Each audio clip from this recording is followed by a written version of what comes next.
ऐसा क्यों होता है कि अलका जी जिस पार्टी में होती हैं उस पार्टी के लोगों को लगता है कि ऐसा ना हो कि फिर कहीं चली जाए? आम आदमी पार्टी में आपका जितना स्टे रही आप जितने दिन पार्टी में, उस अनुभव को और आज कांग्रेस को, दोनों को अगर कंपेयर करना चाहें तो क्या कहेंगी? देखिए, आप जो सवाल है ना, ये आपका सवाल गलत है। अलग पार्टियों में मैं 18 साल की थी जब दिल्ली विश्वविद्यालय छात्र संघ का चुनाव लड़ा NSUI से। मैं लगातार 20 साल सिर्फ कांग्रेस में रही। कांग्रेस की विचारधारा कभी ना तब छोड़ी थी जब पार्टी से आई। भाजपा में नहीं गई आज तक। ये मेरा अगर 30 साल का राजनीतिक सफर है, 30 साल का, सो ये गांधी की विचारधारा पर, सत्य और अहिंसा को समर्पित रहा है। और उस विचारधारा जो गोडसे की हिंसक नफरत वाली जाति धर्मों पे बांटती, उसके खिलाफ लड़ती रही हूं। आंदोलन हुआ था रामलीला मैदान में, अन्ना हजारे और इस सब आंदोलन, मैं आंदोलन में चली गई थी। आंदोलन के बाद लगा दिल्ली बदलाव चाहती है, मैं उस बदलाव में शामिल हुई। लेकिन उसके बाद जब लगा कि आगे का सफर कहीं ना कहीं समझौते हो रहे हैं, अब सत्ता ही सब कुछ हो गई है, जन लोकपाल स्वराज ये सब अब नहीं दिख रहा है, तो अपनी सरकार थी, सत्ता थी मेरे पास, विधायक थी, सब छोड़ के वापिस अपनी विचारधारा, अपने कांग्रेस को ताकत देने के लिए जीरो से संघर्ष शुरू किया। और 5 साल में आज मैं उस विश्वास को जीत पाने में कामयाब हुई कि आज मैं भारतीय राष्ट्रीय महिला कांग्रेस के राष्ट्रीय अध्यक्ष हूं। तो क्या आम आदमी पार्टी और अरविंद केजरीवाल दिल्ली के लोगों के साथ धोखा कर रहे हैं? नहीं, मैं ये नहीं कह रही हूं, बट हाँ, उन्होंने जो वायदे रामलीला मैदान में किए थे, वरना एक टाइम पर 2014 में वो 400 से अधिक सीटों पर पूरे देश में लोकसभा लड़े थे, और आज नहीं। क्यों? क्योंकि आपने जन लोकपाल का, स्वराज का नारा, संविधान, एक परिवार एक टिकट होगी, लेकिन आज एक ही परिवार में विधायक भी है, सांसद भी है, पार्षद भी है, परिवारवाद भी है।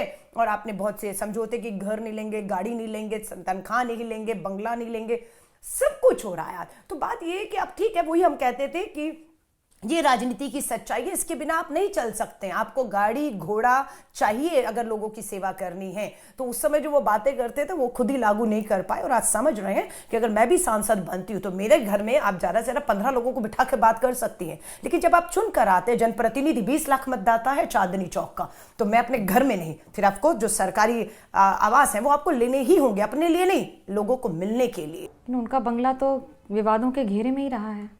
मैं फिर वही कह रही हूँ, जो कहते थे कि हम सरकारी VIP गाड़ी बंगला नहीं लेंगे, वो आज बंगलों को लेते भी हैं, और उसमें करोड़ों रुपया करदाता का खर्च होता। तो स्वाभाविक है, लोकतंत्र है, सवाल तो उठेगा। सवाल उठा भी, जवाब उनको देना था, उन्होंने कुछ जवाब दिए भी। अब जनता संतुष्ट है, जनता नहीं संतुष्ट, आने वाला समय बताएगा।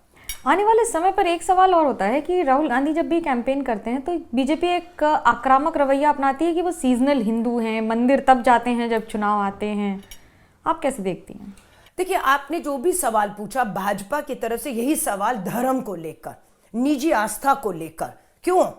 भाजपा सत्ता में है ना, डबल इंजन की सरकारें हैं ना, क्यों भाजपा की तरफ से बेरोजगारी पर सवाल या जवाब नहीं आता जब हम सवाल पूछते हैं? अच्छा, आपको लगता है कि जो 400 पार बीजेपी बार बार कह रही है कि NDA आएगी, ये सिर्फ एक जुमला जैसा शब्द रह गया है, या फिर इसमें कोई रियलिटी भी है, या अचीवेबल भी लगता है? तो ये भी एक जुमला है, क्योंकि लोगों को पता ही आ नहीं रहे।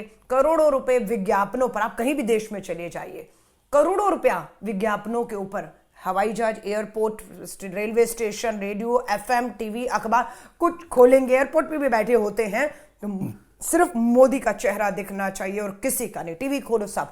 सो ये सब करके वो कहते हैं ना, कबूतर जो है सामने, कहते हैं पता नहीं बिल्ली को देखकर आंख मूंद लेता है तो उसको लगता है बिल्ली है सामने नहीं है। इसीलिए जो खतरा है उससे प्रधानमंत्री जी आपने आंखें मूंद ली हैं, और आप सोच रहे हैं कि आपके करोड़ों रुपए के विज्ञापन और पूंजीपति मित्र जिन्हें आपने देश की संपत्तियां बेची हैं वो आपकी कुर्सी बचा लेंगे। नहीं, ये किसान, एक कुर्सी का पहिया देश का किसान है, दूसरा कुर्सी का पहिया देश का बेरोजगार पढ़ा लिखा नौजवान है, तीसरी इस देश की आधी आबादी हमारी जो है, चौथा जो है इस देश का लोकतंत्र, जैसे कहते हैं मीडिया, अभी भी हैं, बहुत हिम्मत दिखा रहे हैं। तो ये कुर्सी के जो 4 पहिए हैं, है ना, ये जब तक मजबूत रहते हैं सत्ता कुर्सी बनी रहेगी। जब ये हिल जाएंगे तो आपकी सत्ता जाएगी, और ये जा रही है। क्या राहुल गांधी अगले प्रधानमंत्री के उम्मीदवार हैं? देखिए, मैं फिर कहूंगी, इंडिया अलायंस में ये तय हुआ कि हम सबसे पहले चुनाव में जाएंगे। हमारी सीटों का, कौन कितनी सीटों पर लड़ेगा, कौन सी सीटों पर लड़ेगा, तय हो चुका है। चुनाव में हम जा रहे हैं, स्वाभाविक है, सब अपना अपना नंबर लेकर आएंगे। इंडिया अलायंस की फिर एक बड़ी बैठक में स्वाभाविक रूप से ये तय हो जाएगा कि कांग्रेस की तरफ से कौन होगा,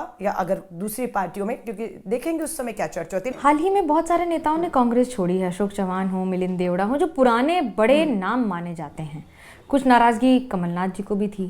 आपको लगता है कि इससे पार्टी को नुकसान हो रहा है या पार्टी को कोई करेक्टिव मेजर लेना चाहिए जो कि बहुत जरूरी है, या देर हो गई है? मैं आपको कहूँ, चुनाव से जस्ट पहले ये जो है, आप 5 साल 10 साल चुप रहे, भाजपा के खिलाफ लड़ते रहे कांग्रेस में, लेकिन जस्ट चुनाव से कुछ दिन पहले आपके ये फैसले ना कांग्रेस को कमजोर कर सकते हैं ना किसी को ताकत दे सकते हैं। हल्का लंबा से मेरा आखिरी सवाल, कांग्रेस को कितनी सीटें आएंगी इस बार देश में इलेक्शन में? देखिए, मैं फिर कहूंगी भाजपा की तरह जुमला नहीं, 400 पार 500 पार वाली बात है ना, लेकिन सच्चाई तो ये है कि आज का जो रिकॉर्ड है वो कांग्रेस के नाम है, श्री राजीव गांधी जी के नाम है। 1984 में 403 सीटों का रिकॉर्ड ना कोई तोड़ पाया है ना कोई तोड़ पाएगा, मुझे जहां तक आज के हालात में लगता है। और इंडिया अलायंस की सरकार 24 में बनेगी, ये मेरा पूरा विश्वास है। और इसे बनाने में देश की आधी आबादी, सबसे बड़ी भूमिका हमारी जो मतदाता महिलाएं हैं वो निभाने जा रही हैं। बड़ा अद्भुत कहा उन्होंने। वो हिंदी में कहते हैं ना कि तेल देखिए, तेल की धार देख रही हो, और चुनाव के समय वोटरों का वार देखिए। फिलहाल कैमरा पर्सन हेमंत कुमार सूद और मनोज कुमार अधिकारी के साथ मुझे मनोज्ञा लोहीवाल को दीजिए इजाजत। खबरों का सिलसिला एबीपी न्यूज पर जारी है।